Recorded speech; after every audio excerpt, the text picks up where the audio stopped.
Nuevamente, continuamos las actividades académicas de la 10ª Bienal Internacional de Radio. En el conversatorio de hoy tenemos dos presencias comprometidas con el hacer y el pensar mediático. Ellos son el maestro Felipe Tello y el doctor Ricardo Haye. Para moderar este conversatorio damos la bienvenida al doctor Lenin Martel. Un aplauso para ellos.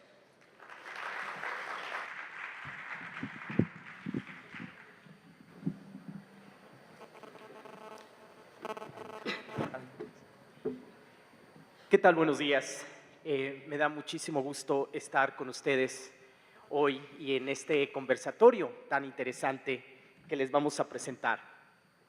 Y me da muchísimo gusto presentarles hoy a dos amigos de la radio, estudiosos, productores de la radio en América Latina y que han hecho una gran contribución. En primer lugar, a mi izquierda, les quiero presentar a Felipe Tello, quien se graduó en Comunicación Social con énfasis en publicidad en la Universidad Javeriana de Bogotá. Fue redactor en la agencia de publicidad Mesa Bates en Bogotá y en Delvico Bates, Barcelona. Después fue director creativo de grupo en JWT Colombia y vicepresidente creativo en la misma agencia. Dirigió equipos creativos que ganaron premios en festivales nacionales como Cóndor Dial de Oro, Innova e internacionales como FIAP y Nueva York o New York Festivals. En el 2002 ganó el concurso Predicciones del Festival de Cannes, organizado por Leo Burnett. Y bueno, pues vamos a darle un aplauso a Felipe Tello. Muchas gracias. Quien acaba de llegar ayer, ¿no? Así que anoche, así que bueno, pues muchísimas gracias, doble agradecimiento.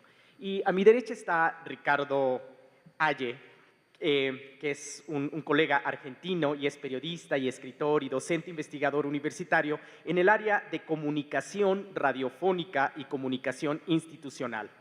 Su título de grado es de licenciado en Ciencias de la Información y su título de posgrado es de doctor en Comunicación Audiovisual por la Universidad Autónoma de Barcelona, España.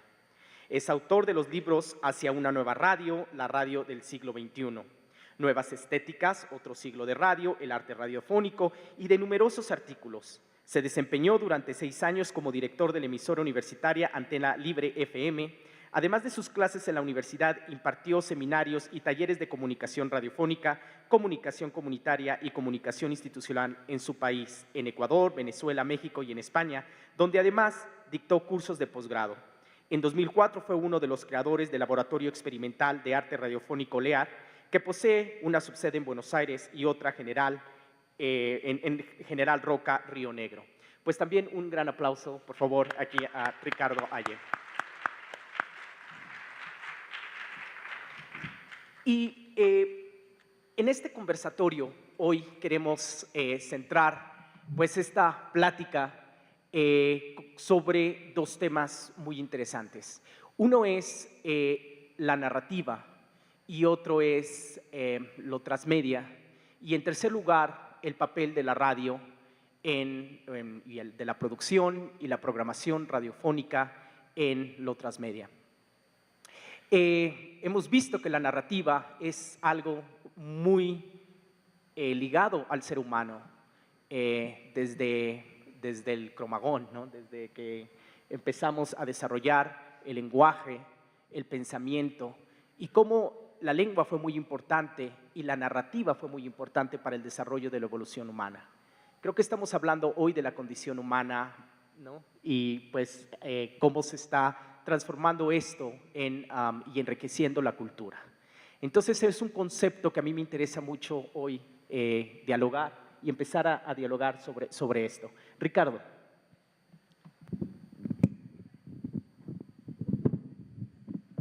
Bueno, muchas gracias. Agradezco a Radio Educación, a la Conaculta, a Antonio Tenorio y a Hilda Saray y a toda la gente que organiza este encuentro, que a mí me parece que seguir diciendo que es el más importante en el mundo de habla hispana ya le queda chico. Yo creo que es el encuentro radiofónico más importante del mundo.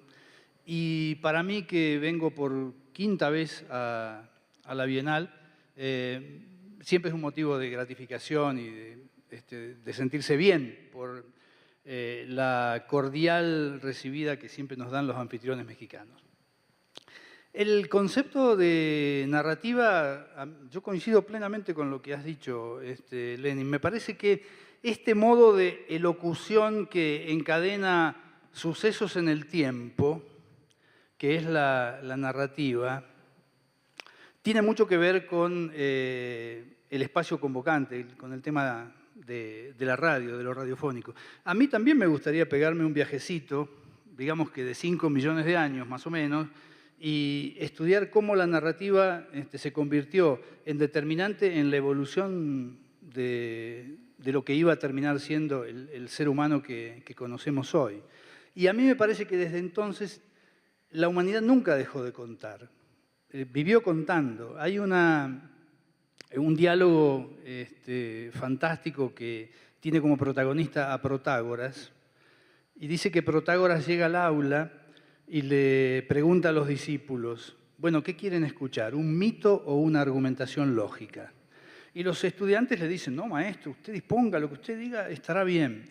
Y entonces Protágoras dice, pues entonces un mito, porque es más agradable. Y a mí me parece que ahí radica un principio que a lo largo del tiempo iba a ser retomado por pensadores más contemporáneos y que justifica lo que se ha dado en llamar la razón narrativa. A mí me parece que esto justifica sobremanera, y no me deja mucho más que decir respecto de la validación que el modo elocutivo de lo narrativo tiene a lo largo de la historia de la humanidad y en este tiempo también.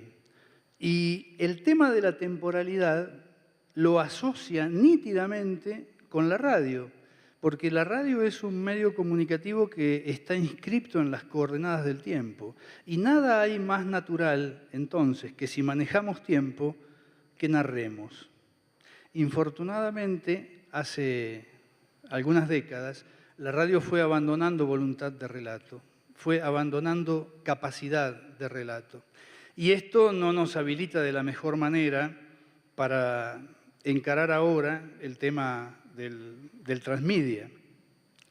Pero está en el origen de la radio, en sus características, en su condición natural, el hecho de contar. Si la radio no cuenta, me parece que somos nosotros, pero fundamentalmente las generaciones futuras, los estudiantes que se están capacitando aquí, quienes van a tener que volver a imprimirle a la radio esas ganas, esos deseos, esa voluntad de relato que fue dejada atrás, más o menos en el Ecuador del siglo XX. Felipe. Por cierto, pues vamos a invitarlos a que nos pasen preguntas, que vayan pidiendo las papeletas, por favor, para que vayan anotando sus preguntas, sus comentarios, para que al final de esta charla, de este conversatorio, podamos darle también a ustedes voz, que también queremos escuchar sus historias. Claro. Felipe. Vale, buenos días, muchas gracias por la invitación. Me encanta estar acá y ojalá les pueda aportar algo de mi experiencia. Quiero aclarar antes de seguir en la conversación que hace unos 12 años yo dejé mi trabajo en agencia de publicidad. Tengo una productora audiovisual que se llama… Estoy haciendo algo. Yo con la tecnología soy lo peor, ¿ya? Y una productora audiovisual con la que hacemos documental corporativo y escribo y dirijo ficción. Más adelante vamos a hablar de un proyecto que tenemos. Pero quisiera, retomando lo que estabas diciendo, me acuerdo de un dicho chino, que no lo voy a decir exactamente como es, me van a perdonar que de pronto no está bien dicho. En mandarín, por favor. En mandarín, lo digo primero en mandarín y luego en mexicano y luego en colombiano. Dice más o menos, cuéntame algo y tal vez lo olvide, muchos de ustedes seguramente lo conocen, cuéntame algo y tal vez lo olvide, explícamelo y tal vez lo entienda, pero hazme parte de él y nunca se me va a olvidar. Yo creo que esa pequeña reflexión encierra básicamente todo lo que tiene que ver con comunicación y en el tema que nos atañe ahora con el tema de contar una historia. Yo, en mi experiencia, cuando hablo de mi experiencia, parto de la base que cuando yo era niño, solo cuando cumplí 12 años, hubo un televisor en mi casa. Antes lo que había era un radio.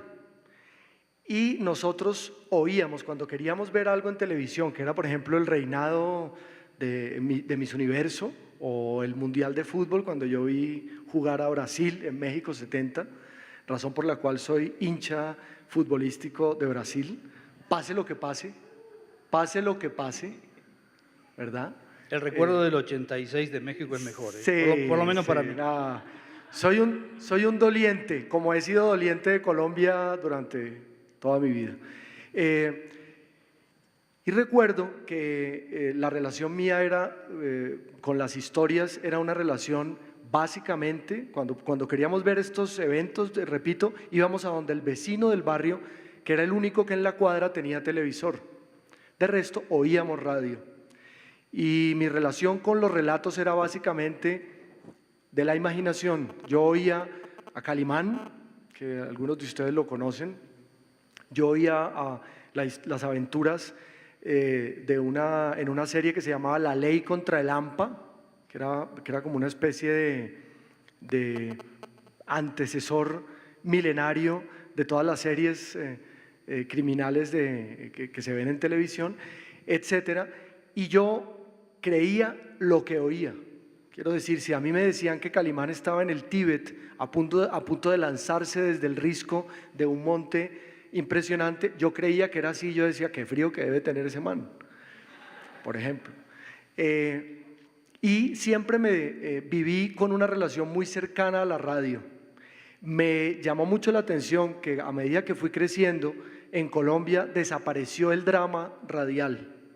Todas estas historias que eran por un lado melodrama, por un lado telenovela y por otro lado dramas un poco más complejos, fueron desapareciendo de la radio y fueron reemplazadas más o menos por intervenciones mucho más, si se quiere, por un lado periodísticas y por otro lado por programas donde se promocionaba el éxito musical del momento, etcétera, ¿vale? Entonces, una vez en mi experiencia yo tuve relación con televisión, de todas maneras, así el medio obviamente fuera diferente, estuvo siempre en el fondo qué tan relacionado me sentía yo con las historias que me contaban. Y creo que esa es la diferencia hablando de narrativa. Nosotros podemos quedarnos hablando mucho tiempo sobre las tecnologías, sobre los nuevos medios, vamos a hablar de este fenómeno tan incipiente que es lo transmedia, pero soy un convencido, volviendo a la frase inicial que dije en mandarín, que en la medida en que nosotros tengamos una buena historia, y cuando digo una buena historia, no me refiero a una historia que esté fuera de la realidad solamente, puede ser la forma de contar la realidad. En la medida en que tengamos una buena historia, tenemos las bases para poder relacionarnos con los demás. Piensen por un segundo, en Bogotá, por ejemplo, cuando un raponeo, se dice un robo en la calle es algo muy común. Cuando a mí, por ejemplo, me roban el móvil y yo cuento la historia de cómo sucedió, es muy distinto, y si a ustedes les ha pasado algo similar, es muy distinto cuando uno cuenta la historia la primera vez a como la cuenta la segunda, la décima y unos años más tarde. Uno, sin quererlo muchas veces, le va añadiendo elementos que hacen que la historia, no importa que se aleje de la realidad, pero hace que la gente se enganche con lo que uno está contando. Nosotros tenemos un contador de historias, no solamente un receptor de historias, sino un contador de historias casi que inconsciente, que nos hace sentir a mí me robaron muy decentemente el teléfono, el celular o el móvil, entonces yo tengo que meterle un poco de drama, un poco de emoción, para que sientan que la historia que yo conté es única o es diferente a las demás historias, ¿vale? Entonces, en ese orden de ideas, lo mismo una ruptura con una pareja, una ruptura probablemente demasiado civilizada, demasiado madura, de esas que abundan.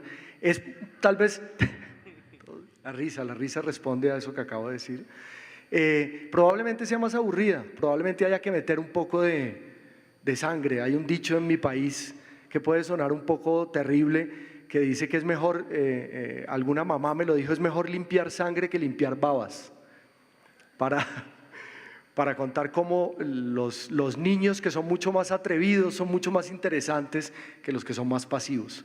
Y eso creo yo que se aplica a ese contar historias, que es la base de todo lo que nosotros hacemos finalmente. Fíjate que esos artilugios narrativos que estabas mencionando son los que propician el fenómeno que en narratología se llama de inmersión ficcional.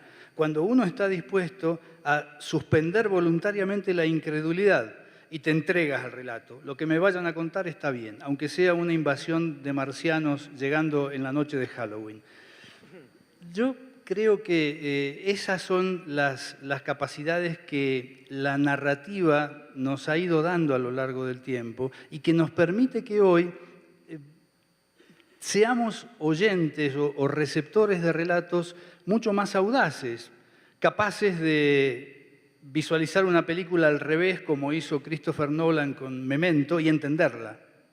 Estas audacias a las que estamos mejor preparados para recibir, mi sensación es que no tienen un correlato adecuado en la radio, que la radio no experimenta, no busca en la medida de sus posibilidades. Y estamos derrochando tiempo en este proceso.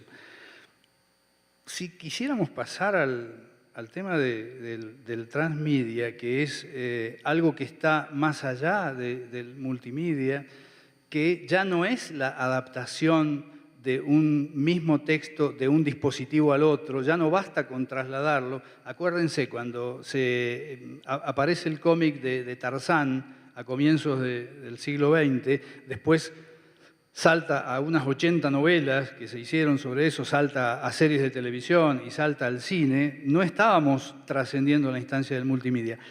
Cuando llegamos al transmedia, estamos pensando en las posibilidades en donde cada medio se desempeña mejor para hacer esto que ya se ha dicho aquí, expansiones, extensiones de la historia. Es en ese proceso en el que uno siente que la radio todavía tiene una presencia, si no nula, muy poco significativa. Permítanme que les cuente una anécdota. Hace un par de años, los docentes universitarios de radio en la Argentina nos juntamos todos los años en un encuentro de intercambio, de comunicación de experiencias, y habíamos propuesto plantear el tema del transmedia vinculado a la radio. Entonces a mí me toca establecer contacto con una de las máximas autoridades en la materia. Entonces lo invito a participar en una teleconferencia de nuestro encuentro y muy secamente me responde: gracias por su invitación, pero no me veo participando en esas jornadas, nunca he investigado sobre la radio y desde el punto de vista del transmedia no tengo identificadas experiencias en este medio. ¡Wow! Dijimos. ¿Qué hacemos con esto? Y después que nos repusimos a la sorpresa de la seca respuesta, nos dimos cuenta de que alguna parte de razón había allí. Y creo que somos los realizadores de la radio los primeros responsables en invertir este proceso, en cambiarlo, en hacer que la radio, ese medio tan formidablemente capacitado para contar historias porque su matriz es temporal, se inserte dentro de estas narrativas, dentro del storytelling y dentro del transmedia. Creo que ese cambio es responsabilidad nuestra. Sí, me parece que hay varios puntos ahí que quisiera retomar y el primero es, hay una frase en la escritura de guión cinematográfico, hay una frase, digamos, en las enseñanzas tradicionales del guión de los 3 actos, ¿no? de la aproximación aristotélica a la narración, que dice: no dejes nunca que la realidad se interponga en el camino de una buena historia. Y va a ese punto que tú estabas comentando, y es, no se trata de hacer la diferencia entre lo que es real y lo que es ficción, que creo que cada vez es menos relevante, diría yo, sino de qué tan creíble es lo que yo planteé. Y retomo… Y eso es aristotélico también, ¿no? Claro, el Total. principio de credibilidad, de veracidad, de verosimilitud. Ahí va. Entonces, claro, uno recojo un comentario que tú hiciste sobre la gran intervención de Orson Welles hace ya 70 y pico de años, cuando tomó la novela de Wells, H.G. Wells, del fin de los mundos, de la guerra de los mundos, y simplemente la dramatizó y provocó todo este caos en la ciudad, algo que hoy no pasaría porque obviamente alguien iría a una de sus múltiples pantallas a confrontar que eso no es verdad y que es una falsedad. O como lo hizo, dicen que hizo Kubrick, creo que hay un documental, si no estoy mal, que se puede ver en YouTube, sobre cómo Kubrick en el 69 fue supuestamente contratado por el gobierno de Estados Unidos para hacer la filmación de lo que supuestamente era la llegada del hombre a la luna, la pisada de los astronautas norteamericanos del suelo lunar, y que en la realidad, dice el documental, no pasó nunca, ¿vale? Entonces, razón por la cual es una explicación, es una buena historia, así no sea cierta, volvemos a lo mismo. Sí, Razón si no por la nevero cual- event trovato, ¿no? El flameo de la bandera esa sobre la presunta superficie lunar es lo que ponía en riesgo Sí. la credibilidad. Sí, y que además se supone que se hizo porque era un momento muy importante de la Guerra Fría, en el que llegara primero a la Luna tenía el premio mayor, por así decirlo. Luego Kubrick hace una película que ustedes deben conocer que se llama Barry Lyndon, que es la primera película hecha con la luz de las velas, gracias a que él usa 4 lentes que le facilitó la NASA, que había mandado a construir, que no existían más en el mundo. Y ahí pagó la deuda. Ahí supuestamente pagó la deuda. Es una historia chévere, así no sea cierto, ¿no? A mí me gustaría, con esto que estoy escuchando, se me hace fascinante. Aquí se ha hablado mucho de la diferencia en transmedia, multimedia. Parece ser que todavía estos conceptos no quedan claros. Parece ser que el concepto es la superficie, pero lo que está abajo y en profundidad es lo que estás diciendo ahora, Felipe, que es el contar historias. Entonces, siendo así, estas historias que se contaban en los años 70 con Calimán, ¿no? Durante la guerra de la Copa Mundial de Fútbol en México, etcétera, ¿qué significa hoy contar narrativas o qué significa hoy contar historias o cuáles son estas narrativas que se tienen que contar en el siglo XXI y en América Latina, ¿no? Yo creo que aquí hay por lo que ustedes están hablando, empiezo a entender que esto es el fondo del asunto, ¿no? ¿Cómo contar estas historias hoy y qué historias tenemos que contar hoy en el siglo XXI en una región del mundo tan desigual, violenta? Aquellas historias hoy tienen cierto sabor naif, ingenuo. Yo no estoy proponiendo que volvamos a contar el derecho de nacer. De acuerdo. Me parece que estaría cayendo en una especie de anacronismo. Lo que sí digo es que hay que volver a contar otras historias, las de este tiempo, y que esas historias deben ser contadas con ajuste a los modos expresivos de este tiempo. Nietzsche, que murió antes de que la radio naciera, decía proféticamente que avanzábamos hacia la cultura del fragmento. Y hoy que vivimos en un tiempo de refusilos textuales, de brevedad, de concisión extrema, bueno, tendríamos que ver cómo nos ajustamos a eso. Tal vez no para pensar en la adaptación de La Guerra y la Paz, tal vez Tolstói nos quede un poco lejos, pero en ruta hacia la recuperación de lo narrativo hay estrategias. A lo mejor la microficción, la minificción es una posibilidad. Yo sigo pensando que esto de que la radio ha abandonado la exploración en términos de vanguardia y ha cedido posiciones en esa exploración, es algo que nos compete a nosotros transformar, que tendremos que modificar para que la radio vuelva a llenarse de relatos. Ahora bien, si tuviéramos que pensar esto en relación con el transmedia, me imagino un anacronismo también o algo fuera del tiempo. Imagínense ustedes que estuviéramos en el tiempo en el que Ibsen escribió Casa de Muñecas. Y piensen si tuviéramos la posibilidad de que la radio entrevistara por afuera de la trama de la novela maravillosa, de la obra de teatro maravillosa de Ibsen, si pudiéramos entrevistar a Nora.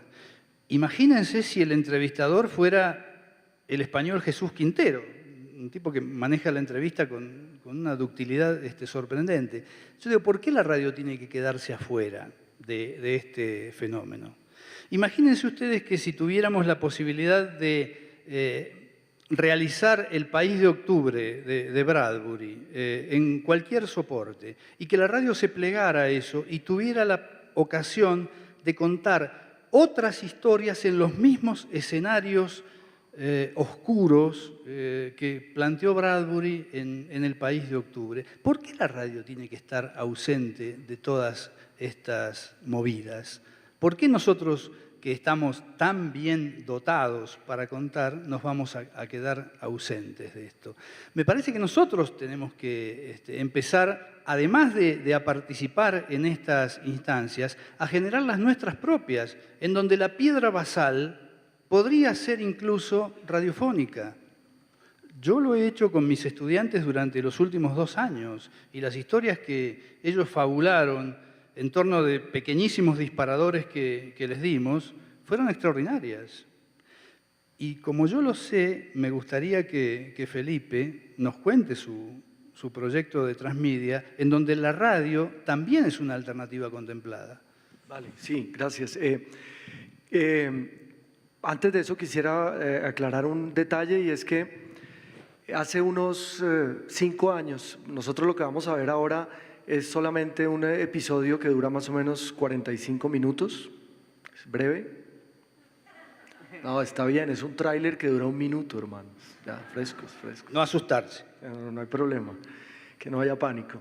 ¿Qué pasó? Que hace un par de años, una investigadora en Colombia, que se llama Natalia Springer, que de hecho ha tenido relación con México trabajando hace un tiempo, hizo un trabajo bastante extenso sobre la injerencia de la población infantil y juvenil en la guerra en Colombia, en el conflicto armado.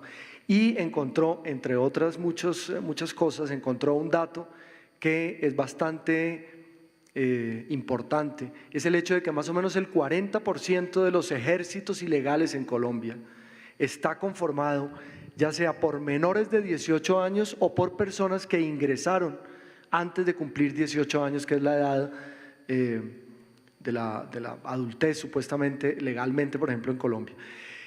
A partir de estos hallazgos se generó la inquietud.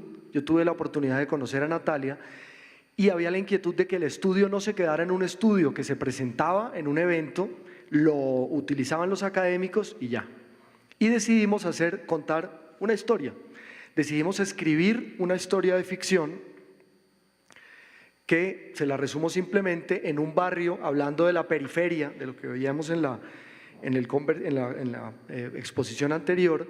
En la periferia, en un barrio de la capital, en Bogotá, hay unos muchachos que van desapareciendo y parece que o a nadie le importa o todos están acostumbrados o todas las anteriores. Y a ese barrio llega de penalti, sin quererlo, una mujer que hace documental por el mundo y decide, sin quererlo digo porque se le pierde su cámara, y empieza a tener una relación con los muchachos del barrio y empiezan a descubrir entre todos, entre el grupo de muchachos y ella, que el lenguaje audiovisual es algo mucho más importante de lo que creían, que sacarse el móvil del oído y ponérselo en el ojo empieza de pronto a descubrir un lenguaje y una voz que en esta comunidad, dominada básicamente por la falta de oportunidades y por el miedo, no se tenía. Entonces fundan un canal virtual para estimular a los muchachos a subir sus historias y a contar sus propias historias, para enfrentarse de alguna manera, de forma no violenta, de forma pacífica, a ese supuesto destino de violencia que le espera a todo aquel que no tiene oportunidades en Colombia y en muchos de nuestros países en Latinoamérica. Entonces esta historia la contamos, la escribimos Hicimos un episodio piloto y tuvimos la suerte, el año pasado hubo una convocatoria en Holanda, hecha por World Child y por la ONG Free Press Unlimited, donde buscaban propuestas o proyectos del uso de la tecnología en comunidades en riesgo. Y tuvimos la suerte de ganar el primer premio. Con esto hemos hecho el piloto, del cual van a ver ustedes el tráiler, y tenemos escritos los primeros 20 capítulos de 60 que constituyen la historia completa. Lo que buscamos con el proyecto Transmedia es que exista la pantalla de televisión tradicional, paralelo a eso el canal que este grupo de personas forma sea un canal que en la realidad exista, es la página web a la que ustedes podrán acceder para ver los capítulos, para tener tutoriales de fotografía, de todo tipo de narración, y que la gente en la realidad empiece a subir sus historias, de tal manera que la historia que nosotros contamos sea el estímulo inicial para que cada uno vaya contando sus historias y también para que vaya opinando sobre el transcurrir de la historia, sobre las líneas dramáticas, etc. Adicionalmente, y no menos importante, propusimos que en radio no simplemente se replicara cada capítulo, sino que se hiciera una versión, en primer lugar, mucho más corta de los capítulos, porque en radio, en Colombia por lo menos, la atención a radio es mucho más corta, pero que nos permitiera tener, después de la emisión de esos capítulos hechos especialmente para radio, la posibilidad de que la gente interviniera sobre la enseñanza, por decirlo así, o sobre lo que pasaba en cada capítulo. Y adicionalmente una tercera, ya tenemos televisión, tenemos internet y tenemos radio, una cuarta plataforma sería un juego que estamos creando y que yo les cuento acá. Es la idea de cómo en el juego tú como jugador tienes el reto de ayudar a un joven o a un niño a salir de la vida criminal. No solamente estamos hablando aquí de conflicto armado en Colombia, sino de la vida criminal entendida como trabajo forzado, como explotación sexual, etc. Tienes que ayudar a sacar a un niño de una cantidad de universos en la Tierra y en otros planetas, estamos hablando de un juego, a sacarlo de la vida criminal con una condición: no puedes usar la violencia. O sea, tienes que ser una especie de héroe, yo me atrevo a decir, soñemos, un héroe de ahora, un héroe actual que es, todos venimos de una cantidad de superhéroes que usan la violencia para combatir la violencia. Tú tienes que usar la imaginación para sacar a un niño del mundo violento. Si ustedes me permiten, yo les voy a pasar el tráiler de 1 minuto y seguimos charlando.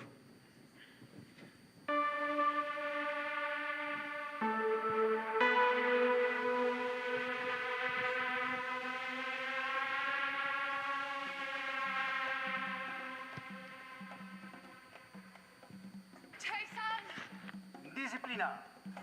Aquí no necesitamos a nadie. Aquí los muchachos no tienen ni Dios ni ley. Decencia. Se desaparecen y ya. Entonces usted debe saber dónde está. Dignidad. Y buscando plata debajo del colchón, ni robándose camaritas chimbas es como van a conseguir plata. Ya le dije lo que tenía que hacer.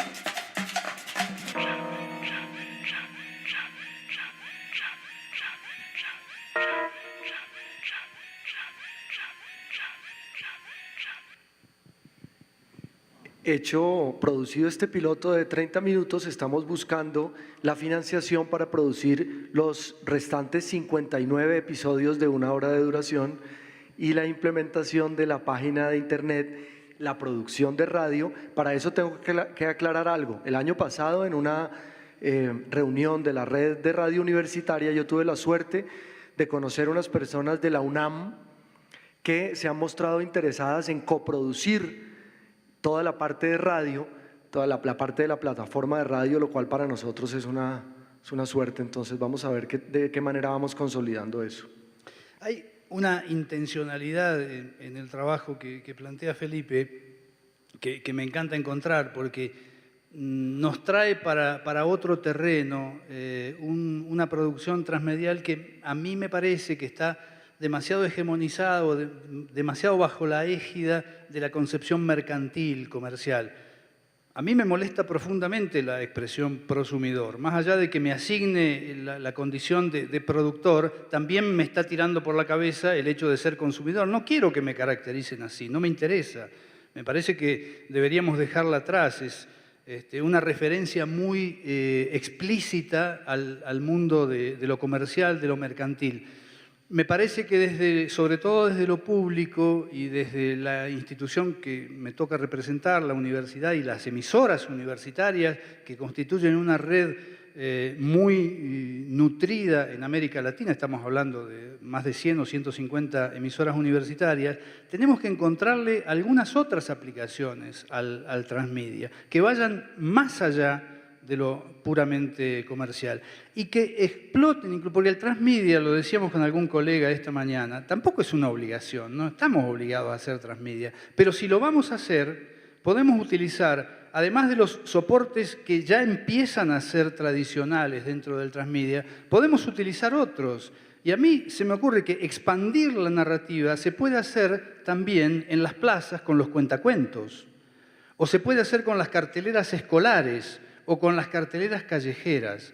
En fin, empezar a multiplicar y expandir el relato más allá de los dispositivos técnico-electrónicos que ojalá pudiéramos llegar a usar. Y en esto de pensar, a mí se me ocurre, imagínense que la radio pudiera tomar los paisajes sonoros de las ciudades invisibles de Ítalo Calvino, o que la radio pudiera, por ejemplo, reconstruir sonoramente la Santa María de Juan Carlos Onetti. Digo, hay posibilidades, solamente se trata de que empecemos a buscarlas, o la Metrópolis de Fritz Lang, o la Utopía de Moro, en fin, tenemos posibilidades. Y sobre todo, cuando esas posibilidades exceden el marco de esa cierta, a mí me gusta definirla medio hiperbólicamente, como esa tiranía de la realidad que se ha apropiado de la radio, restando espacio para el territorio de lo fantástico. Lo fantástico, la loca de la casa, decíamos ayer, con esa leyenda viva de las historias radiofónicas que José Ignacio López Vigil, la fantasía no es solamente una vía de evasión de la realidad. La fantasía es una atalaya desde el cual se puede observar la realidad con otro prisma y favorece el abandono de las posiciones dogmáticas de nuestro pensamiento. Creo que en todos esos campos la radio tiene para aportar y su presencia dentro del transmedia no es forzada, debe ser natural. Sí, un detalle, elaborando un poco sobre lo que estás diciendo, y es que nosotros nos hemos atrevido a contar una historia que se trate de salir un poco, como dices tú, de esos esquemas. Un canal comercial en Colombia tuvo este proyecto guardado durante 4 meses a petición de ellos para considerar la compra, pero el proyecto tiene una condición y es que la historia no se puede modificar y convertir en una telenovela, que es el relato comercial, por lo menos en Colombia, o ha sido durante mucho tiempo. Esto es una serie coral de varios personajes, una serie donde nosotros no dividimos a la gente en buenos y malos, sino es gente que toma decisiones, 2, que debe asumir las consecuencias de las decisiones y que toma decisiones más o menos acertadas. Y tercero, que nosotros, a pesar de que le caben comercialmente product placement, le cabe comercialmente una serie de cosas, pero no necesariamente la historia tiene que obedecer a esos mandatos comerciales. Se paga un precio, que es todavía no tener financiado el 99.9% del proyecto, pero bueno, un poquito más largo el camino. Bueno, sigo invitando, por favor, a que nos manden algunas preguntas para ir cerrando esta conversación tan rica que estamos teniendo.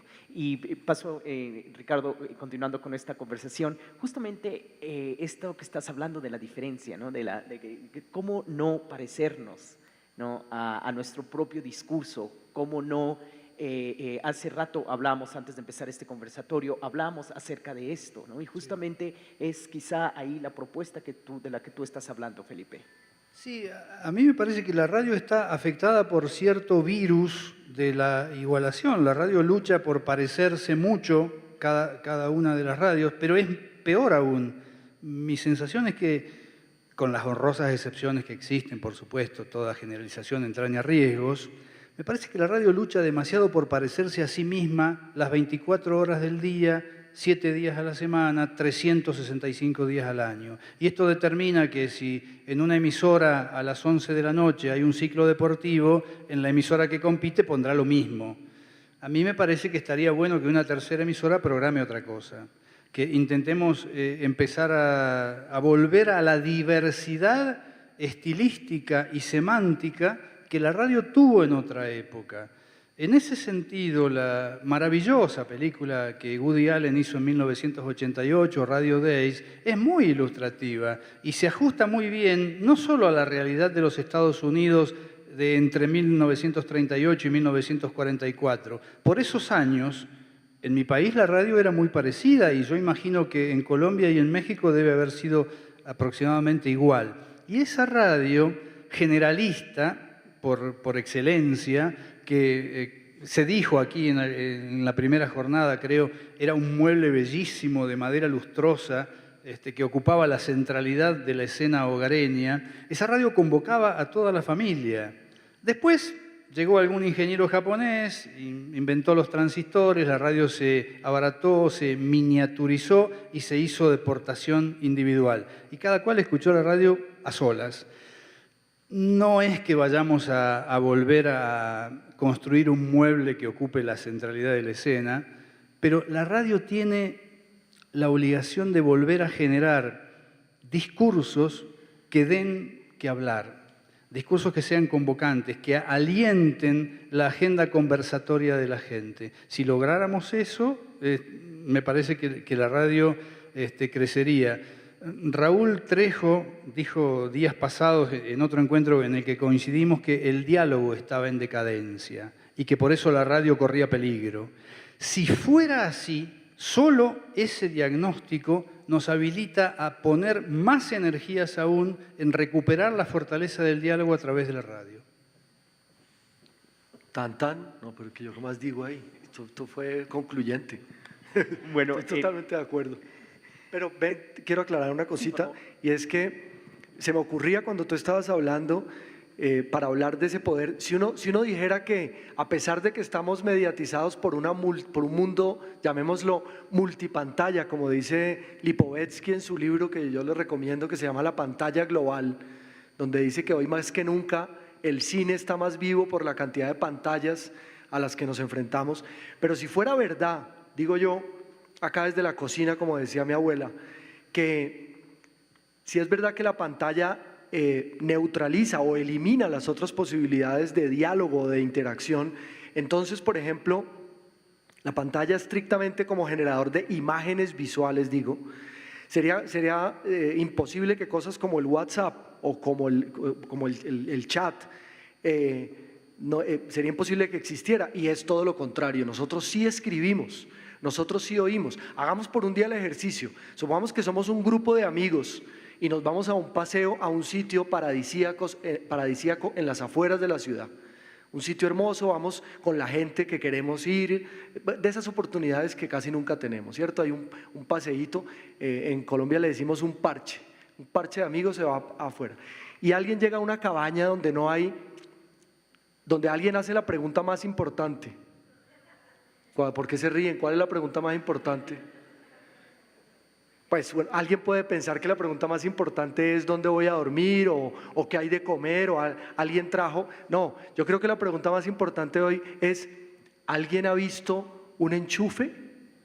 Le dicen enchufe ¿no? Alguien ha visto un enchufe y empiezan todos a buscar el enchufe y resulta que no existe.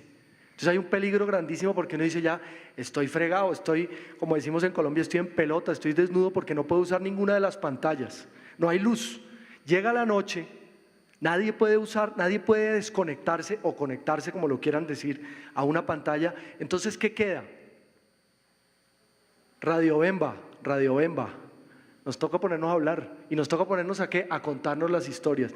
Y yo me niego a creer que no somos capaces de pasar la noche completa contándonos buenas historias sin tener un pinche enchufe de por medio en todo el sitio.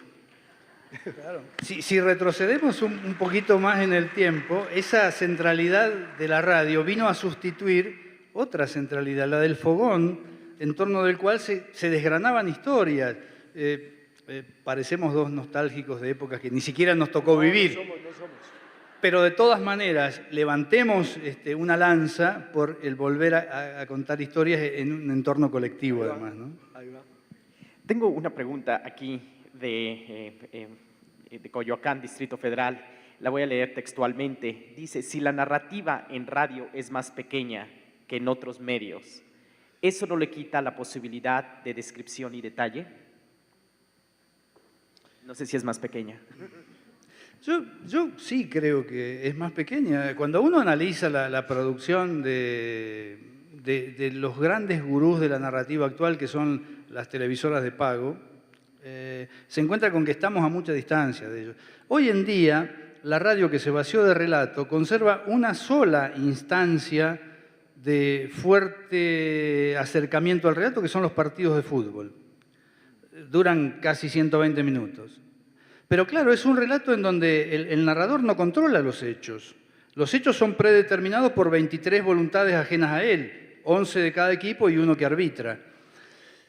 No hay muchos otros relatos, insisto con esto, con las excepciones que cada cual puede registrar en sus medios, en las radios que escuchan, etc.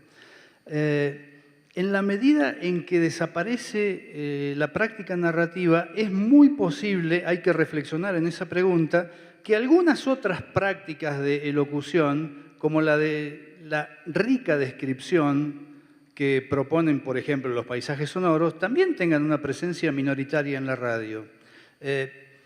La descripción hace a la narración. No se puede narrar sin una mínima descripción de un contexto. Claro, las descripciones pueden ser más o menos puntillosas. Tu compatriota Gabriel García Márquez apenas necesitó decirnos que Melquíades tenía barba montaraz y manos de gorrión, y ya nos crea todo un retrato del personaje. Y hay ocasiones en donde la descripción necesita ser mucho más medulosa, mucho más minuciosa. A mí me parece que en esto de edificar una nueva poética para la radio, bien podríamos sumar también el ponerle gas al tema de lo descriptivo. Y finalmente yo sigo convencido de que todo esto aporta a eso que acabo de decir, a la necesidad de edificar una nueva poética para que la radio definitivamente deje de andar por ahí desnuda de arte. Sí, yo a eso quiero agregar que una de las razones por las cuales nosotros incluimos la plataforma de radio como parte del proyecto de ON es porque en Colombia, a pesar de la creciente migración del campo a la ciudad, no nos olvidemos que tenemos más o menos de 47 millones de habitantes que tiene Colombia. Hay dos características que hay que tener en cuenta. La primera es que más o menos la mitad de esa población está por debajo de la línea de pobreza. Colombia es un país decididamente pobre, así el presidente nos haya incluido en un club ahora de los países ricos y entonces ahora ya no nos ayudan porque somos ricos. Antes tampoco ayudaban igual. Y el otro dato es que también más o menos la mitad de la población en Colombia es menor de 18 años. A pesar de que en los últimos años es un país que ha ido haciéndose más viejo, es tremendamente joven. Y en ese orden de ideas, en un país donde todavía un enchufe es algo de lujo, donde a pesar de los avances y tenemos uno de los países con mayor número de conexiones de banda ancha en Latinoamérica y en un buen promedio en el mundo, a pesar de todo eso, la radio con las, ¿cómo le dicen aquí? Las pilas, las baterías, sigue siendo un elemento de uso muy grande, del mayor uso, y recordemos que es tal vez el único medio al que yo no necesito estarle poniendo atención y puedo hacer otras cosas mientras estoy interactuando con él, que es un privilegio que todavía tiene casi que exclusivamente. Sí, en la virtud del vicio, ¿no? El riesgo de que esa dispersa atención, sobre todo para quienes no traen el hábito incorporado como tuvieron nuestros abuelos de sentarse a escuchar atentamente, bueno, me parece que también para eso hay que pensar estrategias Sin duda. de retención de la atención de los oyentes, ¿no? No, y sobre todo sabiendo que hoy los muchachos, la nueva generación, los que se llaman, ahora hay un nombre que vi en la revista del avión, pero claro, se me olvidó, que son los menores de 20 años, que ahora son los que están conectados con todo. Los millennials. Los millennials se llaman, ¿no? Nosotros, generación X y millennials. No, papá, tú no me hables así. Lenin se identifica con ellos, la ha hecho propia, por eso la recuerda. Claro. ¿Será? ¿Es un millennial? ¿Tú eres un millennial? No. O bueno, todos somos millennial wannabe, que eso es válido. Hay que tener en cuenta los millennials que tienen la capacidad de poner atención, de dividir la atención. Y eso nos obligaría también a pensar en la forma del relato. Bueno, a lo mejor ahí están los microrelatos de los cuales estabas hablando, ¿no? Sí. Hace algunos años un estudiante mío presentó una novela con la cual pretendía aprobar la materia y nos desconcertó a todos en la mesa de examen porque la novela era una especie de rayuela, toda fracturada, en pequeñísimos fragmentos, todos desacomodados, y nosotros primero nos desconcertamos y lo íbamos a reprobar, hasta que pusimos el oído y vimos que tenía una construcción tan mágica y tan maravillosa que esa historia que él nos contaba alcanzaba sentido al interior de nuestras conciencias.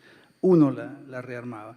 Eso para mí es radio participatoria y es una de las estrategias posibles para narrar historias hoy. No digo que la única, pero hay que seguir explorando, hay que recuperar la posición de vanguardia en el análisis, en la reflexión respecto de los modos de narrar que tenemos.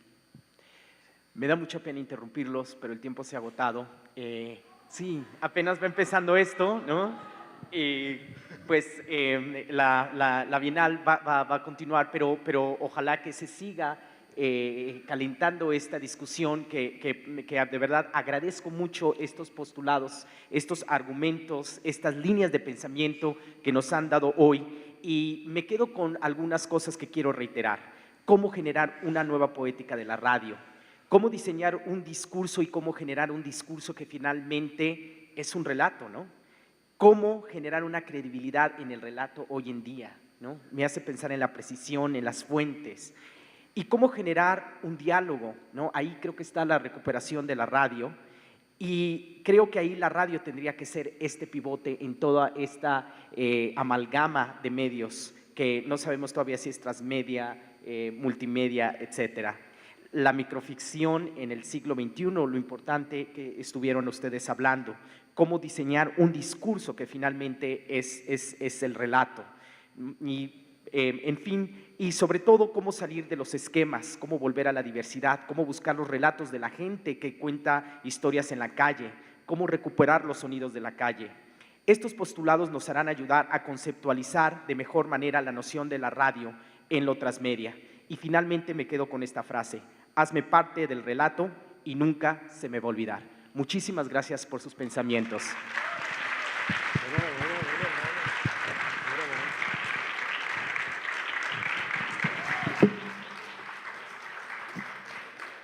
Así llegamos al final de este tercer conversatorio, de este diálogo tan enriquecedor de la 10ª Bienal Internacional de Radio. En el marco de la temática que predomina en esta fiesta del medio, Agenda Digital y Narrativas Transmedia, esta tarde en el Auditorio Divino Narciso de la Universidad del Claustro de Sor Juana se presentará a las 5 de la tarde el performance Más que el ruido, la radio que se extiende. Y a las 18 horas, el doctor Lenin Martel presentará el proyecto Periodismo Narrativo Multimedia Corazón de México. En este proyecto participan la Universidad del Norte de Texas y la Universidad Autónoma del Estado de México. Les invitamos a asistir. La cita es a partir de las 5 de la tarde en el Auditorio Divino Narciso del Claustro de Sor Juana. Haremos un breve receso de 15 minutos para continuar después con la presentación de la conferencia magistral del doctor Guillermo Orozco. Muchas gracias.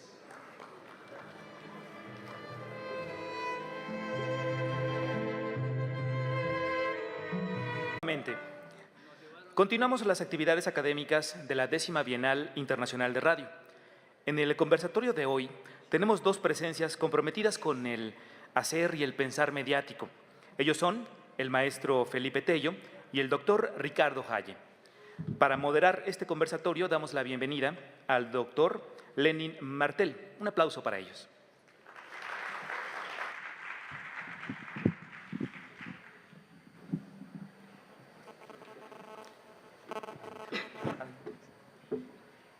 ¿Qué tal? Buenos días.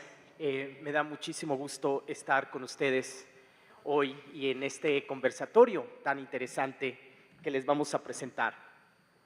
Y me da muchísimo gusto presentarles hoy a dos amigos de la radio, estudiosos, productores de la radio en América Latina y que han hecho una gran contribución. En primer lugar, a mi izquierda, les quiero presentar a Felipe Tello, quien se graduó en Comunicación Social con énfasis en publicidad en la Universidad Javeriana de Bogotá. Fue redactor en la agencia de publicidad Mesa Bates en Bogotá y en Delvico Bates, Barcelona. Después fue director creativo de grupo en JWT Colombia y vicepresidente creativo en la misma agencia. Dirigió equipos creativos que ganaron premios en festivales nacionales como Cóndor Dial de Oro, Innova e internacionales como FIAP y Nueva York o New York Festivals. En el 2002 ganó el concurso Predicciones del Festival de Cannes, organizado por Leo Burnett. Y bueno, pues vamos a darle un aplauso a Felipe Tello. Muchas gracias. Quien acaba de llegar ayer, ¿no? Así que anoche, así que bueno, pues muchísimas gracias, doble agradecimiento. Y a mi derecha está Ricardo Haye, que es un colega argentino y es periodista y escritor y docente investigador universitario en el área de comunicación radiofónica y comunicación institucional. Su título de grado es de licenciado en Ciencias de la Información y su título de posgrado es de doctor en Comunicación Audiovisual por la Universidad Autónoma de Barcelona, España. Es autor de los libros Hacia una nueva radio, la radio del siglo XXI, Nuevas estéticas, otro siglo de radio, el arte radiofónico y de numerosos artículos. Se desempeñó durante 6 años como director de la emisora universitaria Antena Libre FM. Además de sus clases en la universidad, impartió seminarios y talleres de comunicación radiofónica, comunicación comunitaria y comunicación institucional en su país, en Ecuador, Venezuela, México y en España, donde además dictó cursos de posgrado. En 2004 fue uno de los creadores del Laboratorio Experimental de Arte Radiofónico LEAR, que posee una subsede en Buenos Aires y otra en General Roca, Río Negro. Pues también un gran aplauso, por favor, aquí a Ricardo Haye. Y en este conversatorio hoy queremos centrar pues esta plática sobre 2 temas muy interesantes. Uno es la narrativa y otro es lo transmedia. Y en tercer lugar, el papel de la radio y el de la producción y la programación radiofónica en lo transmedia.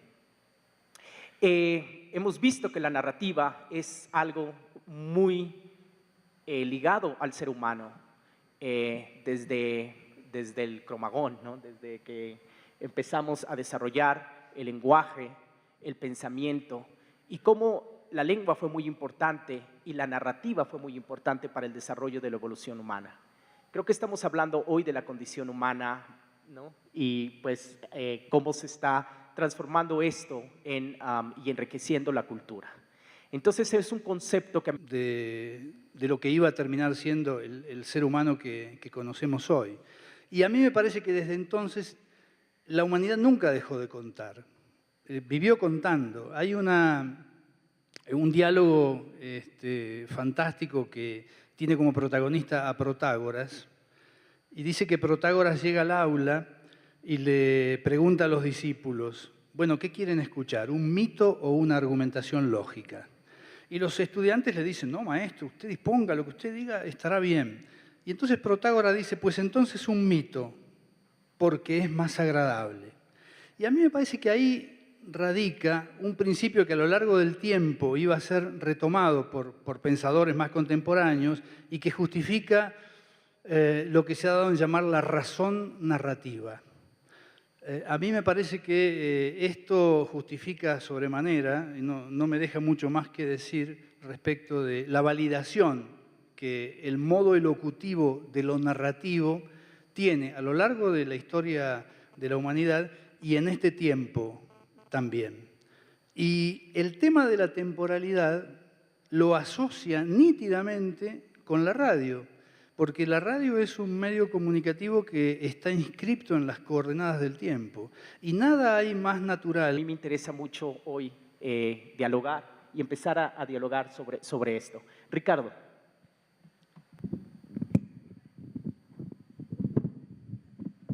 Bueno, muchas gracias. Agradezco a Radio Educación, a la Conaculta, a Antonio Tenorio y a Hilda Saray y a toda la gente que organiza este encuentro, que a mí me parece que seguir diciendo que es el más importante en el mundo de habla hispana ya le queda chico. Yo creo que es el encuentro radiofónico más importante del mundo.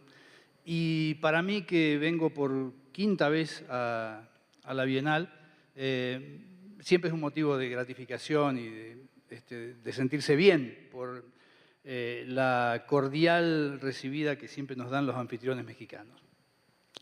El concepto de narrativa, yo coincido plenamente con lo que has dicho, Lenin. Me parece que este modo de elocución que encadena sucesos en el tiempo, que es la narrativa, tiene mucho que ver con el espacio convocante, con el tema de la radio, de lo radiofónico.